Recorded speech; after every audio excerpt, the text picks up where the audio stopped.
Assalamu alaikum everyone and welcome to my YouTube channel Study with Hatija. I'm Miss Hatija and today we will be discussing and having a glance at some of the basic definitions which are related to unsaturation.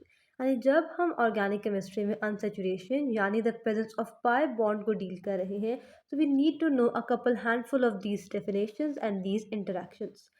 So Bismillahirrahmanirrahim, let's start with the first interaction that is the localized bond. तो पहली property जो हमने deal करनी है वो है localized bond.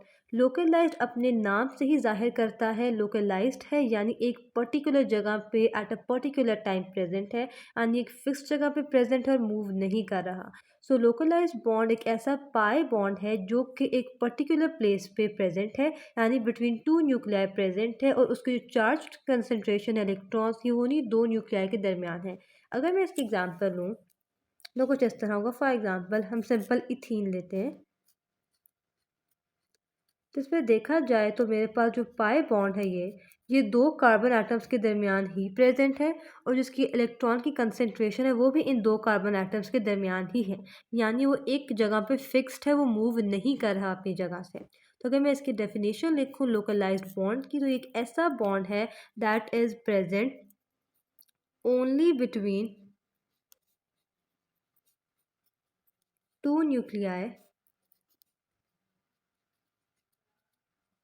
Second point, it can't change its position, ये अपनी पोजीशन अल्टर या चेंज नहीं कर सकता. और जो इधर इलेक्ट्रॉन चार्ज डेंसिटी है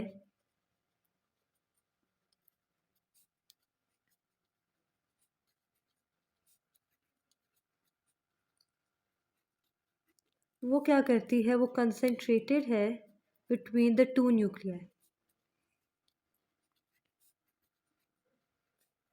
बिटवीन द टू न्यूक्लियाई.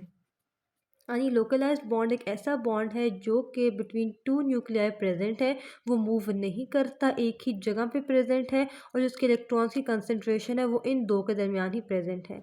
तो जब मैं लोकलाइज्ड बॉन्ड की बात करें तो I am dealing with pi bond. यहाँ सिग्मा बॉन्ड को किसी ने भी मिसअंडरस्टूड नहीं करना, मैं पाई बॉन्ड की बात कर रही हूँ. अब अगले पे चलें तो डी लोकलाइज इसका बिल्कुल ऑपोजिट. डी का मतलब ना होना और लोकलाइज मतलब फिक्स्ड पोजीशन, यानी इनकी फिक्स्ड पोजीशन नहीं है, ये between two particular nuclear present नहीं है, ये पूरे जो हमारे पास कंपाउंड या स्ट्रक्चर है उस पूरे के ऊपर स्प्रेड ओवर है. तो फॉर एग्जाम्पल इसकी जो बेस्ट एग्जाम्पल है वो हमारे पास बेंजीन की है. बेंजीन का स्ट्रक्चर हमारे पास कुछ हेक्सागोनल होता है जिसे हमारे पास तीन अल्टर करते हुए डबल बॉन्ड होते हैं. लेकिन ये double bond as ordinary double bond act नहीं करते बल्कि ये रेजोनेट करते रहते हैं. इनका अफेक्ट हर वक्त डिफरेंट कार्बन पे होता है, इसलिए हम इसको कुछ इस तरह रिप्रेजेंट करते हैं. The benzene ring with the centre या सर्कल इन द सेंटर. ये सर्कल क्या शो करता है कि जो हमारे पास पाई बॉन्ड या डबल बॉन्ड है वो किसी दो कार्बन के दरमियान कंसंट्रेटेड नहीं है बल्कि वो पूरी रिंग के ऊपर स्प्रेड ओवर है. सो डीलोकलाइज्ड बॉन्ड एक ऐसा बॉन्ड है जो कि फिक्स्ड पोजीशन नहीं रखता, यानी वो किसी भी दो फिक्स्ड न्यूक्लियाई के दरमियान प्रेजेंट नहीं है, यानी इसकी फिक्स्ड पोजीशन नहीं होती. It has no fixed position. Second क्या होता है कि इस पे जो हमारे पास बॉन्ड है वो spread over the entire compound, spread overs the entire compound और स्ट्रक्चर.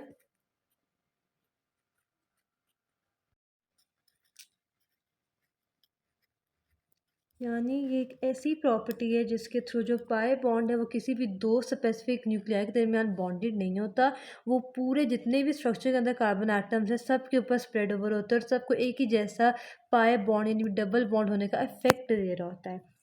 ये हमारे पास हो गया डीलोकलाइज्ड बॉन्ड. साथ जो हमारे पास इलेक्ट्रॉन की डेंसिटी होती है डीलोकलाइज्ड बॉन्ड वो पूरे स्ट्रक्चर के ऊपर इक्वली डिस्ट्रीब्यूट होती है. इलेक्ट्रॉन चार्ज जो होता है हमारे पास इसकी डेंसिटी होती है वो पूरे स्ट्रक्चर के ऊपर इक्वली डिस्ट्रीब्यूट होते हैं.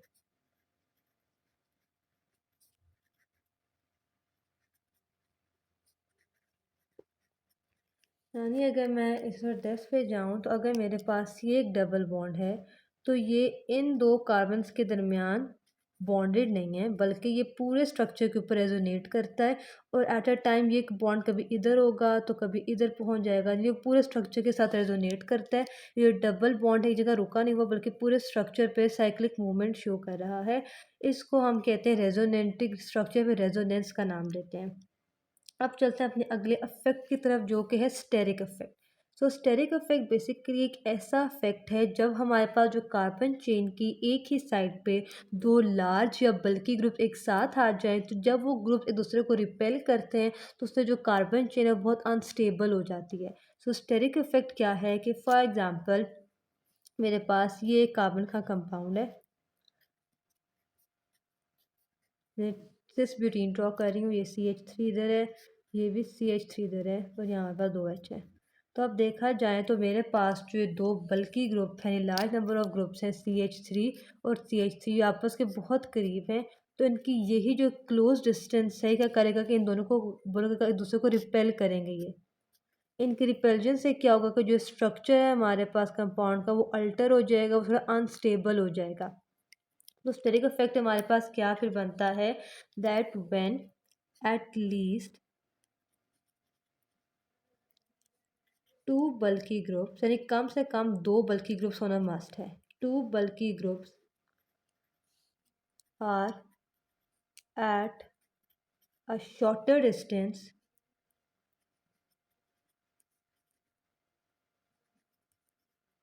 तो क्या करते हैं, दे रिपेल ईच अदर।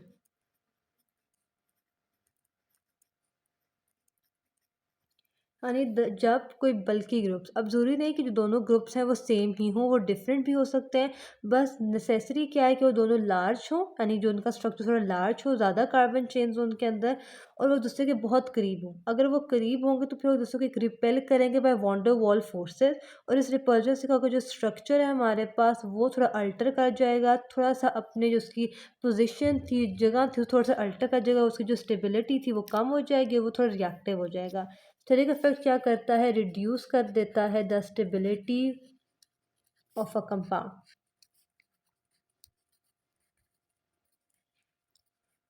तो दोबारा से ओवरव्यू करो स्टेरिक इफेक्ट का। तो स्टेरिक इफेक्ट एक ऐसा इफेक्ट है जिसपे अगर दो बल्कि ग्रुप्स यानी लार्ज ग्रुप्स एक दूसरे के बहुत करीब हों तो वो क्या करते हैं, दूसरे को रिपेल करते हैं, और इस रिपेल्जन से जो कि एक हमारे पास ओरिजिनल स्ट्रक्चर था कंपाउंड का वो थोड़ा सा अल्टर कर जाता है, और इस अल्टरेशन से क्या होता है कि जो स्टेबिलिटी थी कंपाउंड की वो कम हो जाती है। ये है मेरे पास स्टेरिक इफेक्ट। अब चलते हैं एक और इफेक्ट की तरफ जो कि है इंडक्टिव इफेक्ट। अगर इंडक्टिव इफेक्ट को सिंपली बताऊं तो ये बेसिकली इफेक्ट है पोलर बॉन्ड का नॉन पोलर बॉन्ड पे। इसमें क्या होता है कि अगर एक पोलर बॉन्ड प्रेजेंट है तो वो अपने साथ वाले प्रेजेंट नॉन पोलर पे भी पोलैरिटी इंड्यूस करवा देता है। अगर इसकी एग्जांपल देखी जाए तो फॉर एग्जांपल मेरे पास प्रोपाइल क्लोराइड आता है हमारे पास, ये Cl, अब यहाँ इनके H पूरे कर लेते हैं।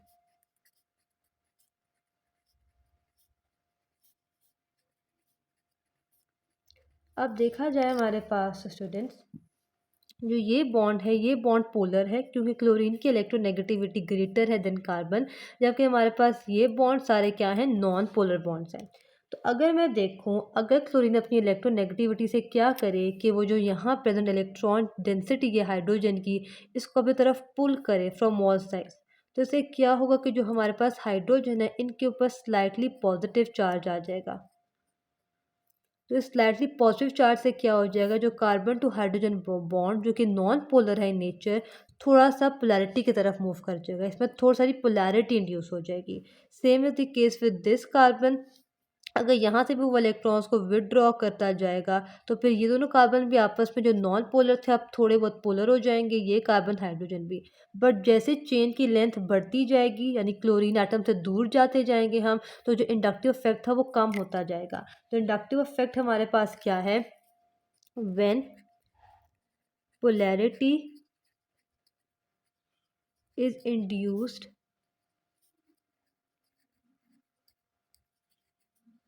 Bye a polar bond onto a non-polar bond, यानी जब हमारे पास एक पोलर बॉन्ड प्रेजेंट हो और वो अपने के साथ present adjacent non polar bonds पे क्या करे, पोलैरिटी इंड्यूस करे, यानी उनको पार्शली पॉजिटिव या पार्शली नेगेटिव कर दे, तो उससे क्या होगा कि हमारे पास इंडक्टिव इफेक्ट का नाम दिया जाएगा कि जो हमारे पास पोलर बॉन्ड है वो एडजेसेंट नॉन पोलर, और नॉन पोलर हमारे पास यहाँ कौन से हैं, कार्बन टू हाइड्रोजन बॉन्ड और कार्बन टू कार्बन बॉन्ड, इन पे पोलैरिटी इंड्यूस कर दे तो उसको हम कहते हैं इंडक्टिव इफेक्ट। अब हमारे पास आता है हाइपर कॉन्जुगेशन। तो हाइपर कॉन्जुगेशन बेसिकली रिलेशन है between sigma electron and pi bond, यानी अगर किसी भी स्ट्रक्चर या कंपाउंड में हमारे पास सिग्मा इलेक्ट्रॉन्स के साथ पाई बॉन्ड प्रेजेंट है तो हाइपर कॉन्जुगेशन एक ऐसी प्रॉपर्टी है जिसके थ्रू जो सिग्मा इलेक्ट्रॉन्स है वो कंट्रीब्यूट करते हैं in the movement of the pi bond. अगर यहाँ एग्जाम्पल से समझाऊँ तो मेरे पास ये स्ट्रक्चर आता है।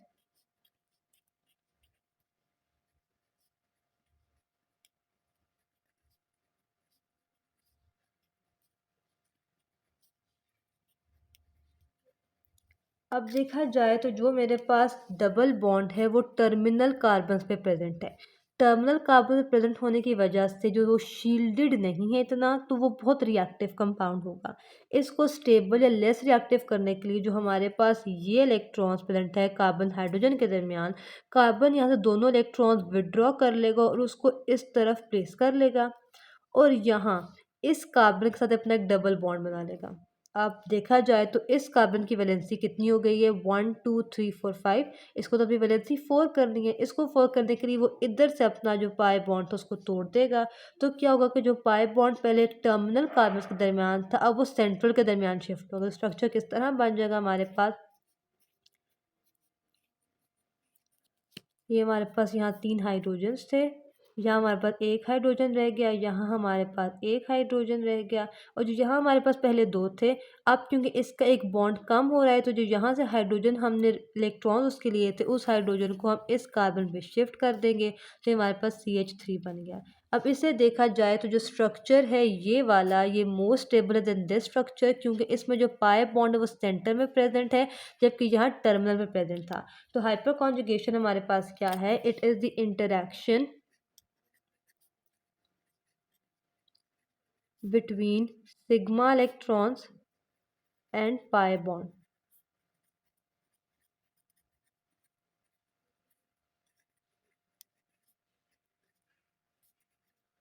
और ये किया क्यों जाता है, टू प्रोवाइड स्टेबिलिटी।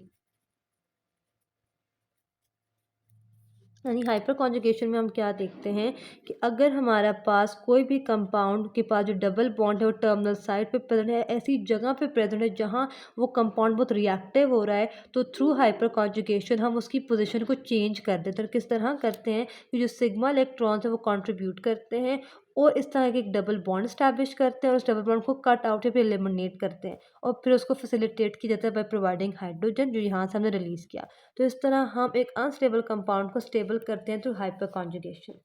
अब आते हैं अपनी लास्ट की तरफ, डेफिनेशन जो है कि कॉन्जुगेशन। अब कॉन्जुगेशन सिंपली मीन्स कि दो डिफरेंट कंपाउंड आपस में अल्टरनेट कर रहे हैं। For example single double single double, तो ये सिंगल और डबल कंपाउंड बॉन्ड का आपस में अल्टरेशन है। इसी तरह अब आए डबल ट्रिपल डबल ट्रिपल, तो ये दो अलग बॉन्ड्स हैं डबल एंड ट्रिपल, वो आपस में अल्टरनेट कर यानी वन आफ्टर द अदर आए जा रहे हैं। तो कॉन्जुगेशन क्या है, अल्टरनेशन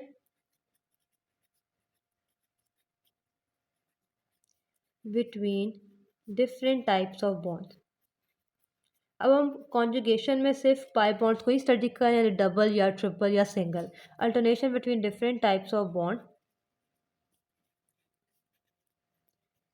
अब यहाँ काफ़ी सवाल आते हैं कि इज़ इट नेसेसरी कि सिंगल डबल की अल्टरेशन हो या डबल ट्रिपल की, तो ज़रूरी नहीं है। कॉन्जुगेशन में सिर्फ हमारे पास जो दो बॉन्ड है वो डिफरेंट होना ज़रूरी है, चाहे फिर वो सिंगल ट्रिपल की अल्टरेशन हो, डबल ट्रिपल की या फिर सिंगल डबल की हो।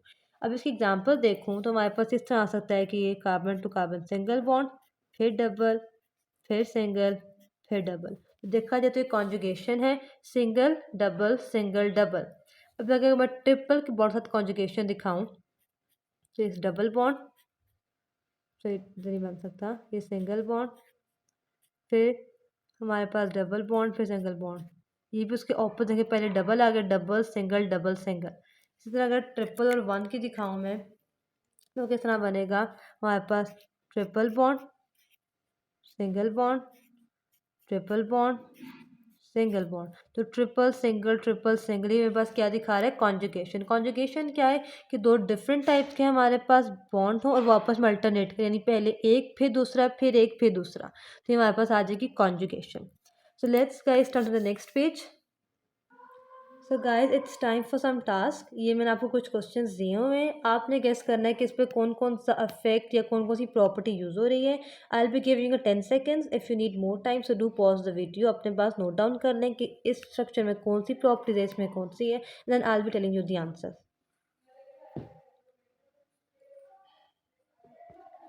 Let's start with the first one. तो अगर देखा जाए पहले तो इस पे हमारे पास एक लोकलाइज्ड बॉन्ड प्रेजेंट है between carbon to carbon atom. तो बस पहली प्रॉपर्टी कौन सी है, इस पे लोकलाइज्ड बॉन्ड प्रेजेंट है इस पे। दूसरा देखा जाए तो यहाँ हमारे पास एक क्लोरीन यानी एक पोलर बॉन्ड प्रेजेंट है, ये वाला। तो ये क्या करेगा, अपनी तरफ अट्रैक्ट करेगा यानी इंडक्शन करेगा। तो यहाँ हमारे पास दूसरी जो प्रॉपर्टी है वो है इंडक्टिव इफेक्ट, यानी हमारे पास यहाँ जहाँ एक लोकलाइज्ड बॉन्ड प्रेजेंट है कार्बन टू कार्बन, यानी फिक्स्ड बॉन्ड है, साथ हमारे पास पोलर बॉन्ड की वजह से इंडक्टिव इफेक्ट है। अगला देखा जाए हमारे पास, तो देखा हमारे पास एक सिंगल डबल सिंगल डबल, यानी अल्टरनेशन है, कॉन्जुगेशन की प्रॉपर्टी प्रेजेंट है। अब इस स्ट्रक्चर को ओपनली ड्रॉ करने का मकसद क्या था कि just to make a confusion, अगर आप स्टूडेंट्स अक्सर समझेंगे कि ये भी सिंगल बॉन्ड है। सो डियर स्टूडेंट्स, हमने कार्बन टू कार्बन के दरमियान बॉन्ड स्टडी करना है, कार्बन टू हाइड्रोजन के दरमियान नहीं।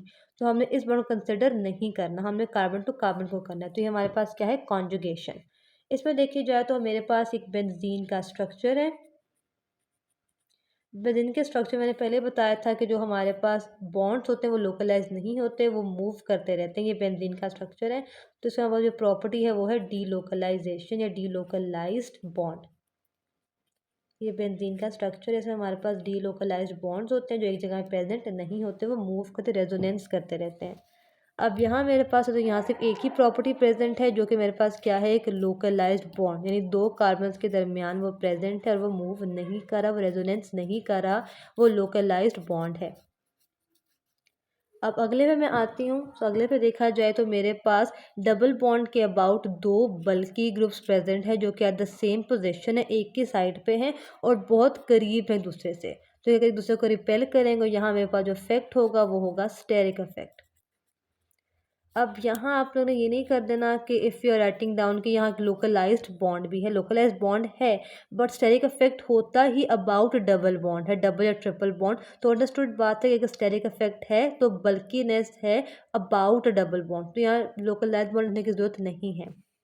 अब यहाँ देखा जाए तो टू टर्मिनल कार्बन्स के दरमियान डबल बॉन्ड प्रेजेंट है, इसको स्टेबल करना है। तो यहाँ से मेरे पास इलेक्ट्रॉन इधर विड्रॉ हो जाएंगे, यहाँ डबल बॉन्ड बन जाएगा, ये डबल बॉन्ड ब्रेक करेगा, यहाँ से जो हाइड्रोजन था वो जो शिफ्ट हो जाएगा और मेरे पास ये स्ट्रक्चर कुछ इस तरह से बन जाएगा, जिसे मैं पहले ड्रॉ कर चुकी हूँ।